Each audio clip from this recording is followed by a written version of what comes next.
All right, hello Calc. Welcome to Yak Math Videos for your exam number 1 review video. Any of these questions could be asked on your first exam Friday. Here are the answers. All right, just like we did in class today. Forgot about our sponsors. First sponsor, Utah Jazz. John Stockton here representing St. Louis Cardinals. All right, also primary sponsors this year, we'd like to thank Laura Bar, very tasty, gluten-free and vegan, and our good friend Cliff. All right, crunchy peanut butter is where it's at. All right, thank you to them.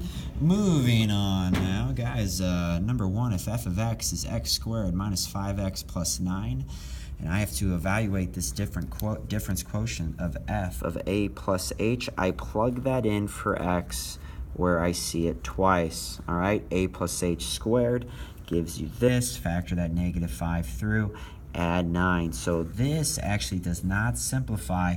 It goes right here. All right, that is the f of a plus h part. Guys, all f of a is, just like we talked about in class, is instead of writing x, just write a. So a squared minus 5a plus 9, put that right here. Now I'm subtracting all of it. Make sure you have a parenthesis around it.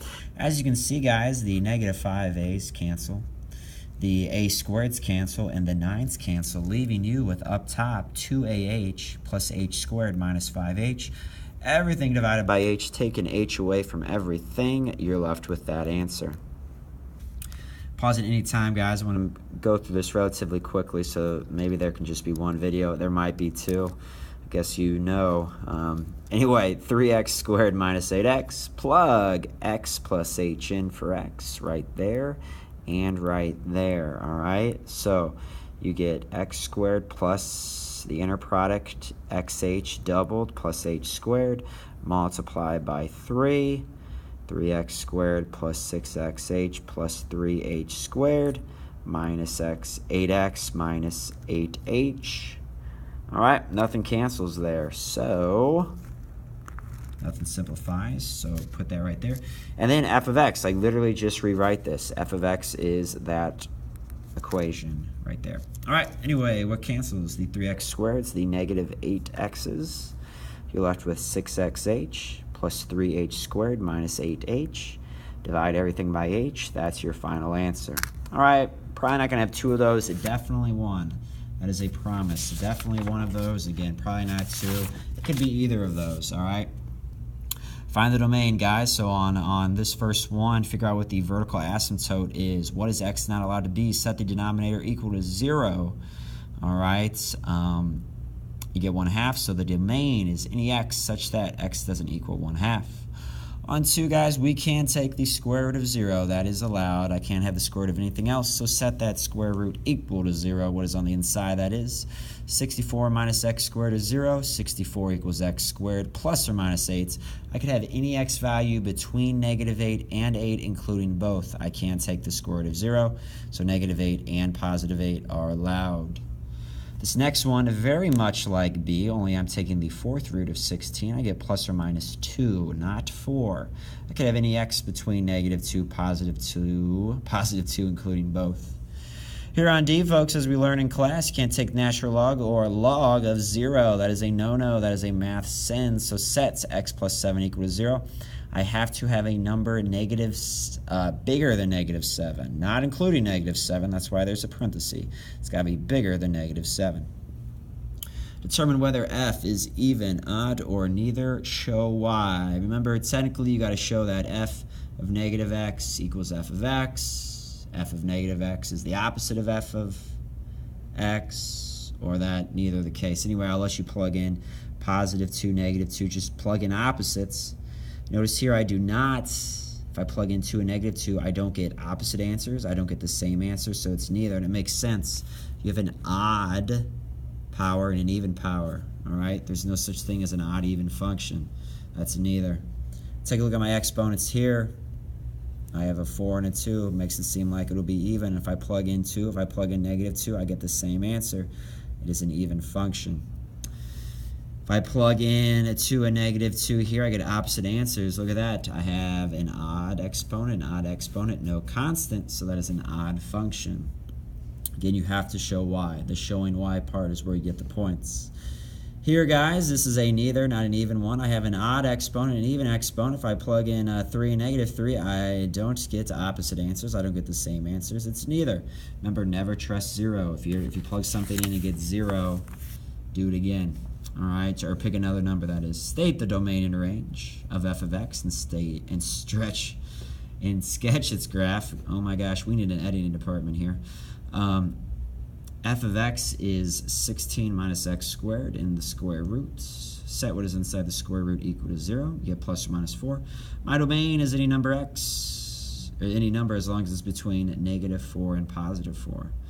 So what I'm going to do here, and I should have done it off to the side. I should have done it earlier anyway. When I plug -4 in for x, I get 0. When I plug 4 in for x, I get 0. When I plug 0 in for y, I get the square root of 16, which is 4. That's how I graph those points. It's a half circle. The range, that is wrong. Why does that say that? That is definitely not right. The range is 0 to clearly 4.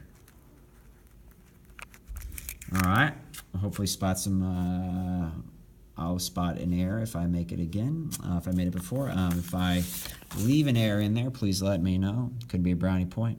Find the inverse. So first off, f of x, same thing as y. Y equals that expression. Then interchange x and y. Switch x and y. That was a y, it's now an x. That was an x, it's now a y. That was an x, it's now a y. Multiply x by 2y plus 5. 2xy plus 5x equals y plus 3. A lot of you got to this step. So what I want to do, I'm going to move the y over here, the 5x over there. Again, you could move the 2xy over here, the 3 over there, no big deal. A lot of you got to that step and kind of just pause. Guys, both of these have a y. Take the y out. When you take the y away, you're left with 2x. Y divided by 1 is not 0, but it's a 1. All right? Y is almost by itself. Divide both sides by what's attached to y. Right there. Instead of writing y, it's f inverse of x equals that. Next one here, again, y equals, so switch x and y. X equals the square root of 2y minus 1 plus 4. Subtract 4 from both sides. I have this now. Then I want to do the opposite of taking the square root. Square both sides. X minus 4 squared, just leave it like that, equals 2y minus 1. Add 1 to both sides, so now I got this on the left. Lastly, divide by 2 as I did there and write f inverse of x equals that. Again, pause this anytime you need to. Guys, this just says y, so write x equals natural log of y minus 4. The way to get rid of a natural log is to attach e as the base. Again, this was the first step right here without the e. Then we attach e as its base. E to the x equals y minus 4. This exponent, Price is Right style, comes on down. Add 4 to both sides. That's your inverse. Because it began with y, I can just write y equals. All right, here that's f of x, so I'm going to call it y equals 4e to the 4x plus 3. Interchange x and y. Attach natural log to both sides. That's how you get rid of an e. That exponent, Price is Right style, comes on down. Subtract 3 from both sides. Natural log of x minus 3 is 4y. Then divide both sides by 4. So natural log of x minus 3 over 4 is the inverse of x. Given, so you're given a table of values. Given each transformation, write out the new table. F of x minus 3 means a horizontal shift. Remember, if it's on the inside, it's horizontal. It's always opposite. So horizontal shift to the right 3. So basically all these x values, you're adding 3 to all of them. All right, add 3 to all those x values. The y values stay the same. If it's on the outside, that means it's vertical. Multiplication, it's a vertical stretch. Remember, the vertical is exactly as you read it. So if you're multiplying, this is a vertical stretch, a factor of 2. That means all these y values are doubling. X stays the same, you're doubling all those y values. See, you got a combo. You have a horizontal shift, 1 to the right, a vertical shift up 3. So all the y values, you're adding 3 to all those y values, and you're adding 1 to all those x values. So right here, it's on the inside, so it's horizontal, and it's the opposites. So if you're multiplying by 4, you're really dividing. It's a horizontal shrink, a factor of 4. So all these x values you're dividing by 4. You're doing nothing with the y's. Here's a combo. You have a horizontal stretch because it's 1/2. That's really dividing by 2. So the opposite of that is multiplying. That's why we're stretching it by a factor of 2. You have a vertical shift down 5. So to all those x values, you double all of them. And then you subtract 5 from all those y values. All right? Again, pause that if you need to. Moving on here. Given f of x is x squared minus 7x, and g of x is 13 minus 6x. Find the following, f of x. So what you're going to do is you're just going to